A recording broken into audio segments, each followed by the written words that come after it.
How to create and set up Telegram wallet. Hey everyone and welcome back to the channel. Today I'm going to walk you through how to create and set up a Telegram wallet in just a few easy steps, so let's get started.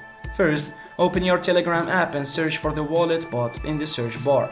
Once you find it, tap on the bot and click start to begin the setup process. After starting the bot, you'll see options for creating a new wallet, so click on create wallet and the bot will generate a unique wallet for you. Make sure to securely save the private key or backup phrase provided. This is crucial for recovering your wallet in case you lose access. Now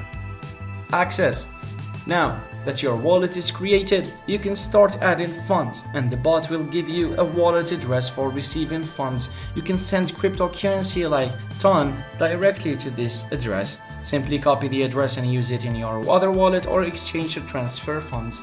Once you've added funds, you can check your balance by typing /balance in the chat. To send funds, just type /send into the recipient's address and specify the amount. It's pretty easy to use, and that's it. You've successfully created and set up your Telegram wallet.